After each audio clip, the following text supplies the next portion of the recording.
ang ganito pong mga kaso ay pangkaraniwan. Ito po yung nangyari sa Osami City na yung pamilya ay, well, bagamat sinasabi ho ng lokal na pamahalaan, wala anyang demolisyon na ganap.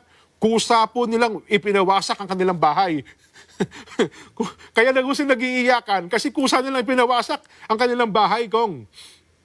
O anong itatanong mo sa akin ngayon? Eh gusto ko po malaman, ano na ho bang update? Kasi nabanggit po sa pagdinig, magkakaroon po ulit ng second hearing ukol sa bagay na ito, Kong. Naitakda yun bukas din eh. Okay. Oo. So matutuloy po ba bukas? Ganito ang nangyari. Mukhang pinareset ni Speaker Velasco yung hearing bukas sa Makatwid. Opo. Wag muna nilang subaybayan bukas sapagkat pinareset ni Hindi matutuloy bukas. Oo. Velasco Opo. dahil meron siyang pakiusap doon sa congressman na involved dyan na ayusin niya muna ang kanyang kabalbalan. Nako. Yung mga pinagagawa niyang mga kaaliwaswasan na mismong mga bahay ng kanyang mga constituents, Opo. pinademolish niya. Pagkatapos, ayaw nilang aminin ngayon na merong nag-demolish. Wala daw po eh. Ang gusto pa nilang linlangin ng mga mamamayan ng buong Pilipinas diyan, lalo na yung mamamayan ng Osamis. Opo. Pag tinanong mo yung kontraktor, hindi po ako nag-demolish, sabi niya. Opo. Pag tinanong mo yung local government, hindi rin silang nag-demolish. Oo. At lalong-lalo na pag tinanong mo yung representative ng DPWH, wala siyang kinalaman sa demolisyon. Opo. Oo. Aba, saan ka naman nakakita? Paano mo papaniniwalaan ang mga tao sa sarili nilang mismong lote na itinayo ang kanilang mga tahanan, Opo. kasama na ang kanilang mga mumunting pangarap, pagkatapos nang hindi mo sila binabayaran, bigla nilang sisirain ang kanilang mga bahay Oo.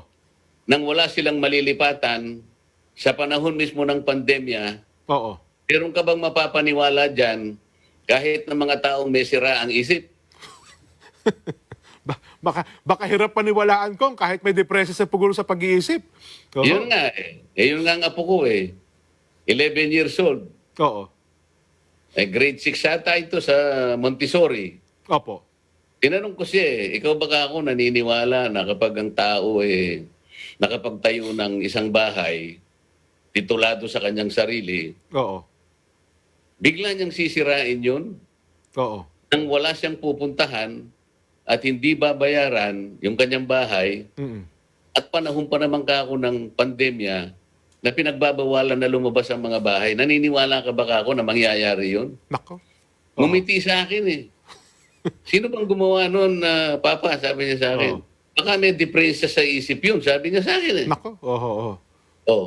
Kaya ako nasasabi na yung tao na yon na nagmamatuwid, na binigyan na nga siya ng pagkakataon ng speaker na ayusin niya yung kanyang kabalbalan, Opo. ang ginawa niyang kawalang-hiyaan sa kanyang sariling mga constituents. Kahapon nag-press con pa eh. Ganun po, doon sa kanilang probinsya. Oo. Bagay, alam naman ng lahat ito, Kong. Opo. At yung mga kausap niya, pinaglululoko niya dyan, ang sabi niya, kinancel na ni Speaker, Speaker Velasco.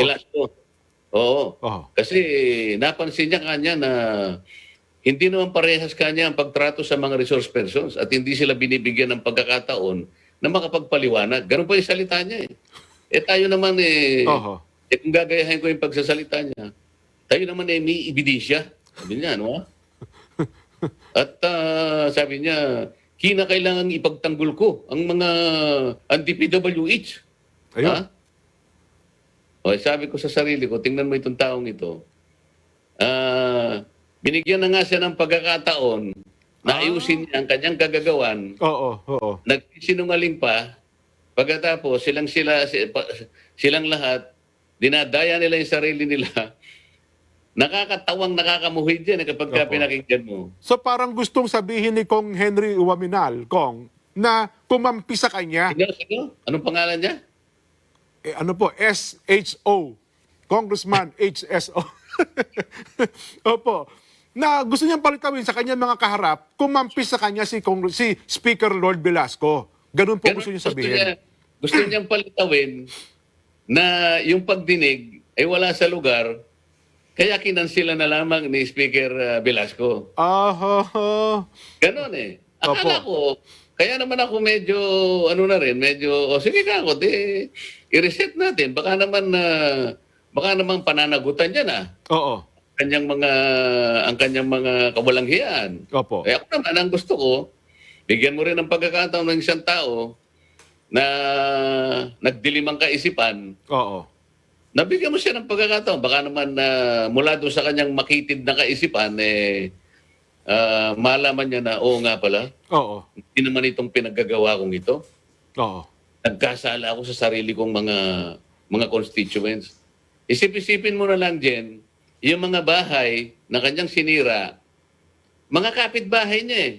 Ganun mo ba? Malapit na ba yung bahay bahay doon? niya na napakalaki, yung compound niya na napakalaki nandun, hindi niya isinali sa demolition. Ganun Dapat pala. sana, ang una niyang dinemolish, yung bahay niyang napakalaki. At Opo. doon niya itinayo yung mga housing projects na di umano ay pamimigay niya doon sa mga informal settlers. Napakaganda sana ng ganun. Opo. Hindi niya na sana sinira yung mga yung mga bahay ng mga kapitbahay sapagkat yung compound niya mismo ay napakalaki, sapat na para itayo doon yung 2 building. Ganun ho pala. Malapit lang din pala ang bahay niya doon, sa area na yon. Tapos walang nakakita, Oo. sinong nag-demolish? At nang magsalita pa siya, voluntary daw. Voluntary Opo. na Kusa. demolish ng mga tao Oo. yung kanilang mga bahay. Nakakita ka ba sa pangatwira ng isang taong ganyan? Anong pangalan niya dyan? Congressman HSO, Kong. Banggitin mo yung pangalan. Congressman Henry S. Uwaminal. Para sigurado tayo. Baka mamaya, kung sino-sino pa yung... Bagay, alam din naman ng lahat na nanonood sa atin yan, di ba? Sa ating mga kababayan. Opo. Napakatalino ng ating mga mamamayan. Palagi kong inuulit yan. Oo. Lalong-lalo na yung mga tao sa Osamis City, Misamis Occidental. Misamis Occidental. Basta magugoyo yung mga yan. Ako, nagtataka nga ako sa tao na yan eh. Imbes na magiging mababa na lang ang loob at aminin ang kanyang kasalanan, nagsisinungaling pa eh. Isipin mo na lang itong isang bahay dyan na kung saan ay, ang minamatwid niya, yun namang isa na pinangako ko na hindi ko sisirain, hindi ko naman sinira eh. Hanggang ngayon daw po, parang hindi pa rin naman sira. Opo, yung bahay. Hindi rin sinira. Hindi mo nga sinira, bakit mo pinalayas ang mga tao? Ano bang gagawin mo doon?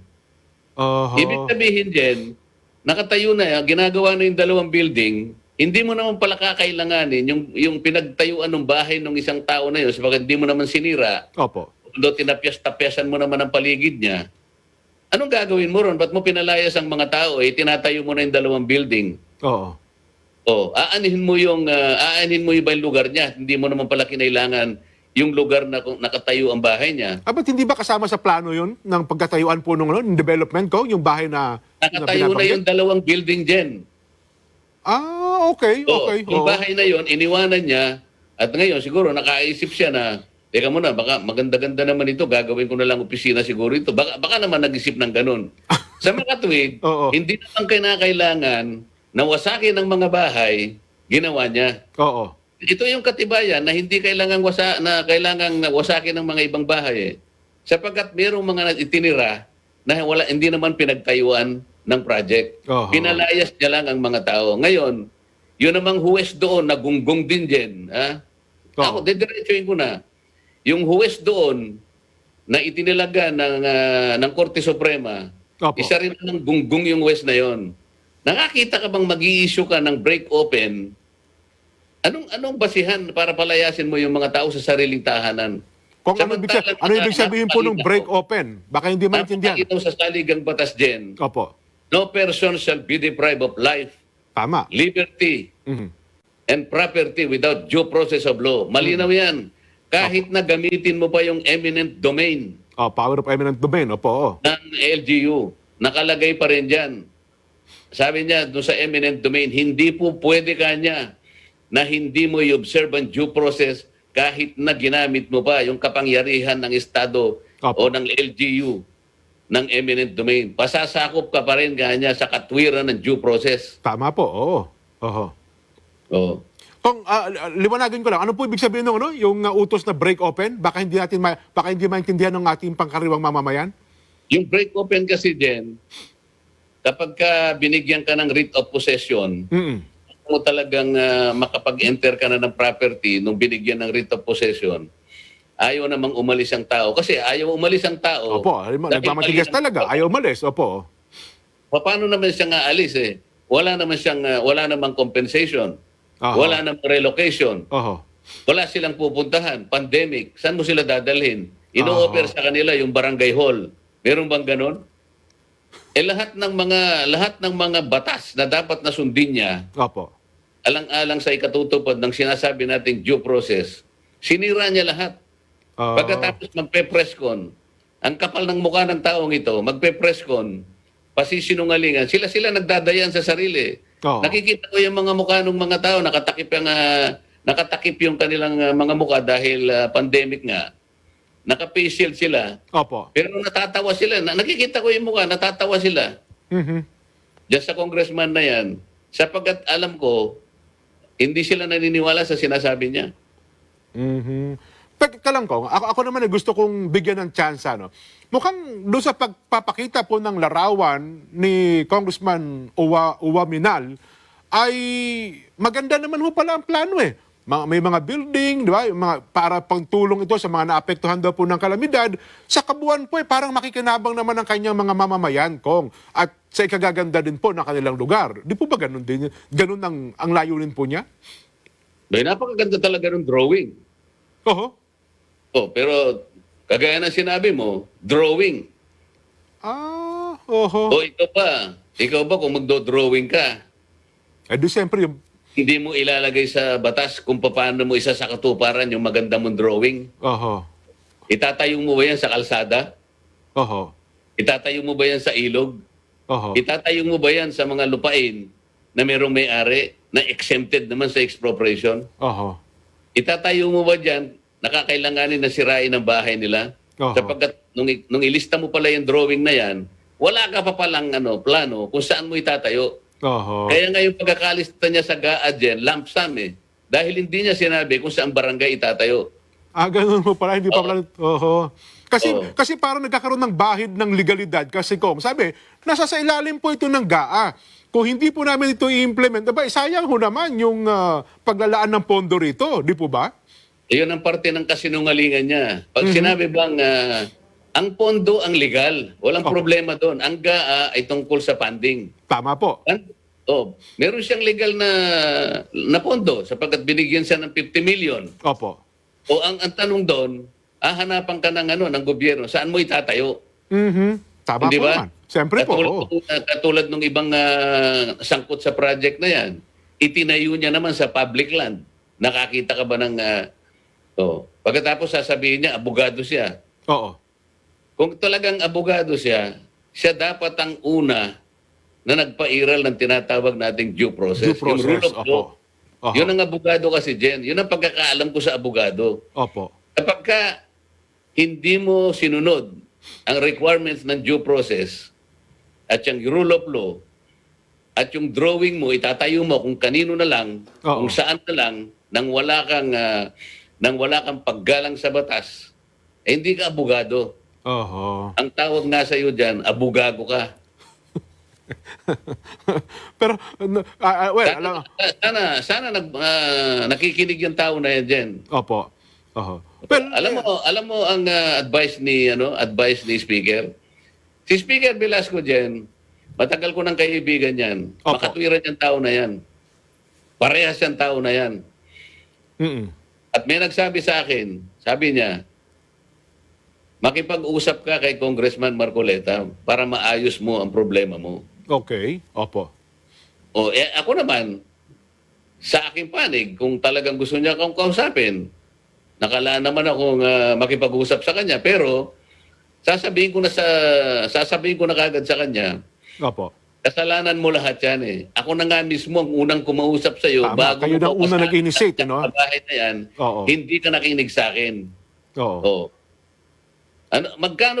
Gaano ba karaming pera sa buong daigdig ang kailangan niya? Nako. Oo. Yan yung natanong ko sa kanya, magkano bang pera talagang gusto mong, ang gusto mong makamkam? Oo. Na kahit na ikasisira, kahit na ikapeperwisyo ng mga sarili mong constituents, magkamal ka lang ng napakaraming salapi, gagawin mo? Oo. Oo. Ako nahihiya nga ako dyan, nagkaroon ako ng kasama sa House of Representatives ng ganyan eh. Oo. Kung Well, kinakailangan ngang mag-resign na lang ako bilang Deputy Speaker, gagawin ko siguro dyan eh. Ayaw ko makasama yung ganyang klaseng mga tao. nako. Pero ako naman, naniniwala sana. Well, ako gusto kong hikayatin ng sarili ko na ang gusto talaga sana niya ay sa kapakanan ng kanyang mga kabayan, sa mas nakakarami. Pero meron kasi mga magagandang layunin na kung minsan po mali ang paraan mali ang implementasyon. Ang sabi nga nila din, meron namang kasabihan sa English, Opo. the end does not justify the means. Oho, oho. Magandang layunin mo. Oo. Bakit hindi? Napakaganda ng drawing niya eh. Hindi ba? Opo, ako, namangha po ako. Ako yung nainganyo rin po ako. Nakita ko eh. Oh. Oo. Pero ako, kung ako magdo-drawing, mas maganda pa rin ang may do-drawing ko din. Kaya lang, ang punto rito, ang punto ng pinag-uusapan natin, pagandahan ba ng drawing? Oho. O yung ilalagay mo yung drawing mo nang naaayon sa batas? Hindi ba yun ang importante? Oho.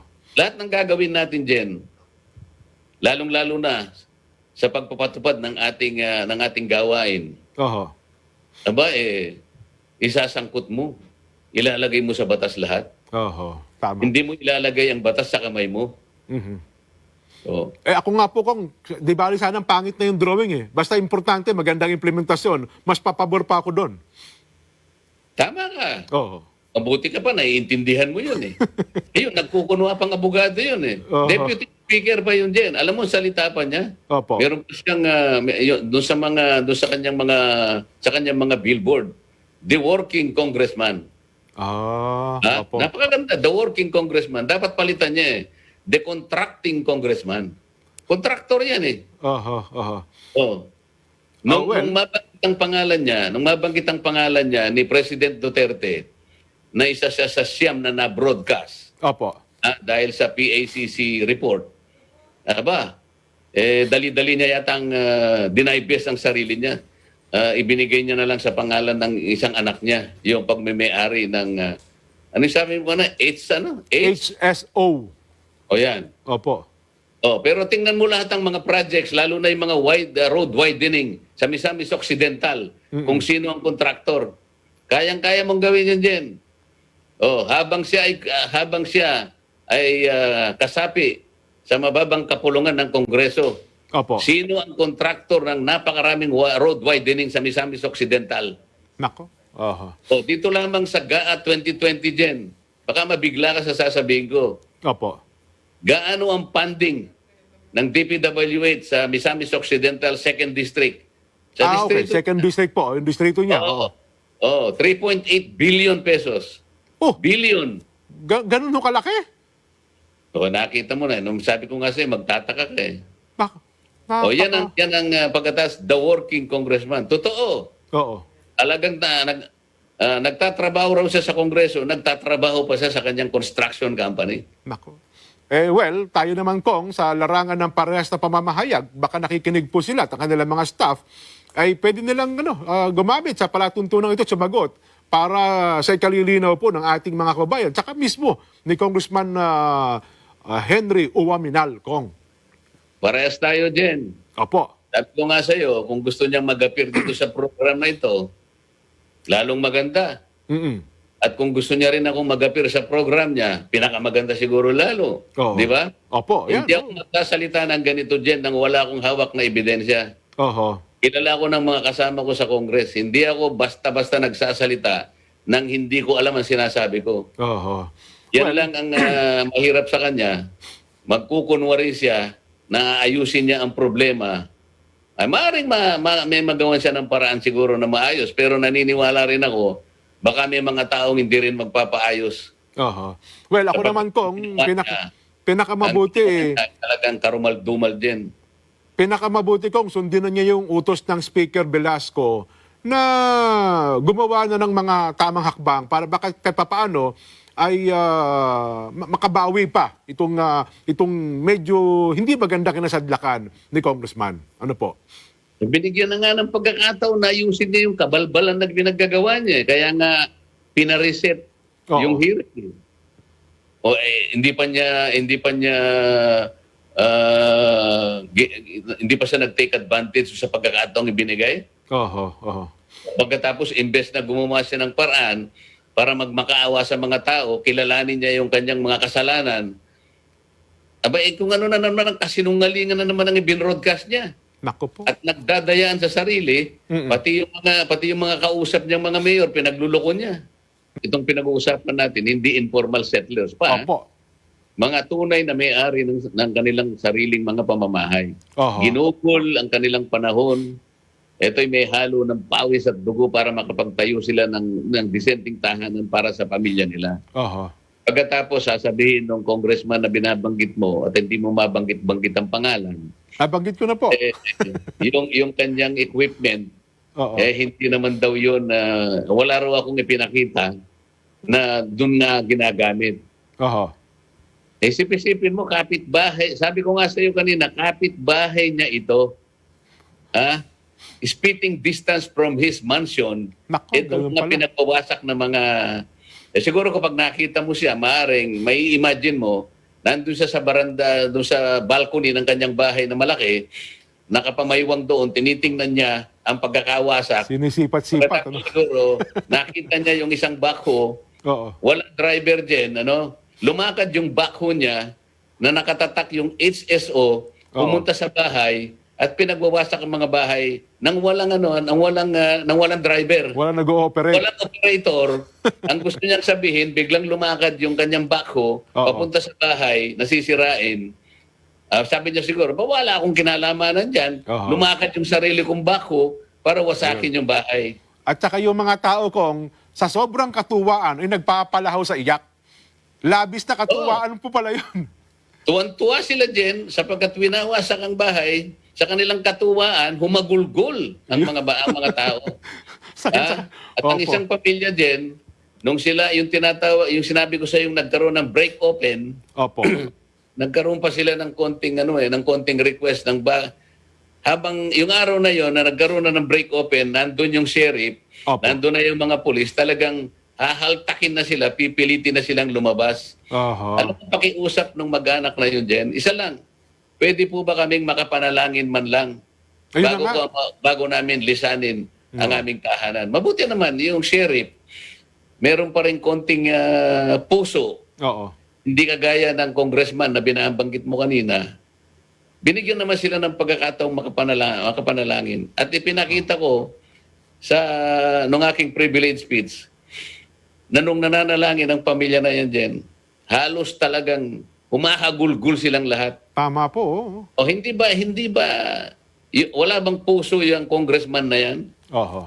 Hindi ba niya nakikita yon? At pagkatapos nilang maibig din, Opo. isinugod na nila sa ospital yung kanilang ina na may sakit. At ang pagkakaalam ko, wala pang 2 araw, binawian na ng buhay yung Ganun matanda. ho ba? Namaya Binawian pa ng pala. buhay. Oho. Ako Kaya na... nga sinasabi ko kanina, Opo. kahit na makipag-ayos siya, mayroong mga bagay na siguro na Hindi na may niya babalik. nakaya. Opo.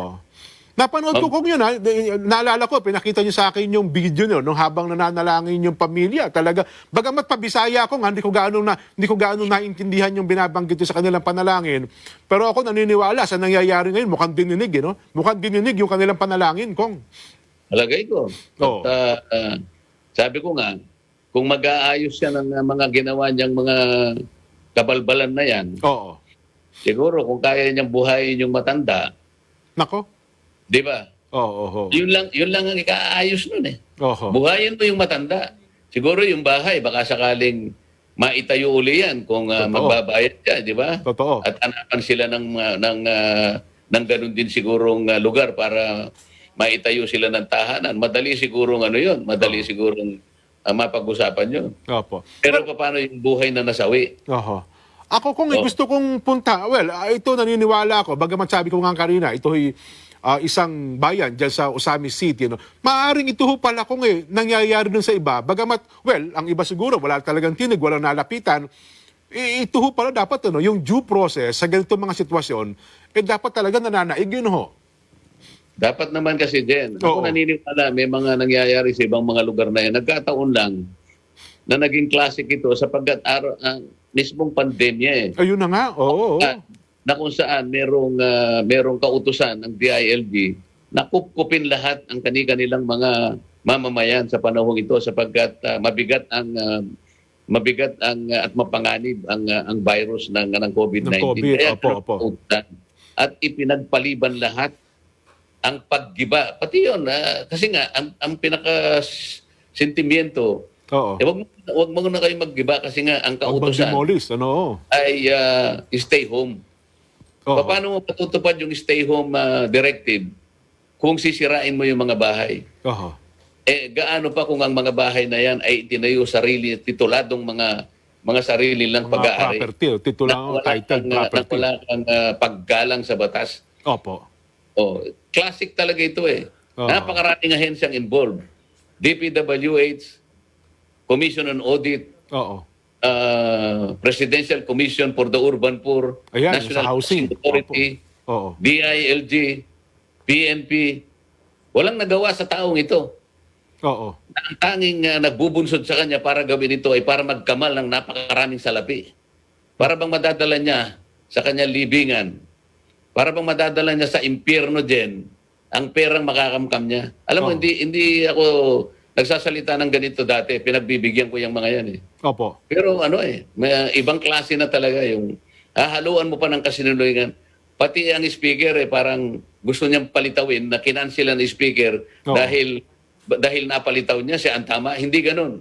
Ang alam ko diyan pinagbigyan siya ng speaker. Sabi ko sa iyo diyan, makatwiran si Speaker Velasco. Oo.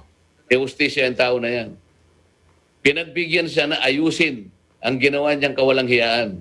Pero imbes na ayusin, ayun, pinakikita pa niya na kaya kinansila yung gagawin pagdinig bukas ay para bang hindi magandang pagtrato sa mga spokespersons. Yung mga resource person. Mga resource persons na inimbita. Oo. Baka magalit pa dyan ang chairman ng good government sapagkat ako mismo nakita ko at maraming taong nakakita na parehas ang kanyang ginawang pagdinig. Bakit may nag-text din sa akin dito, Sige po. Antipolo, baka naman daw yung equipment na mayroong tatak na SSO, baka naman high-tech daw yun. Baka naman robot yun na nauutusan na pumunta doon sa bahay Oo. at sa akin yung mga bahay. Kasi raw, kung makikita mo yung mukha naman yung congressman na binabanggit mo, para daw mga maamong tupa. Kahit na medyo matigas ang dila ng pagsasalita raw niya, pero akala mo kung sinong napakabait. Pero tingnan mo naman ang pinagagawa niya. Oo. Kung paano yung asal niya na kung nagkukunwaring napakabait, kabaligtaran. Kabaligtaran naman daw ng kanyang budhi na napakaitim. Oo. Sa paano niya raw nakaya na perwisyuhin ang sarili niyang mga kababayan. Ito text lang sa akin dyan.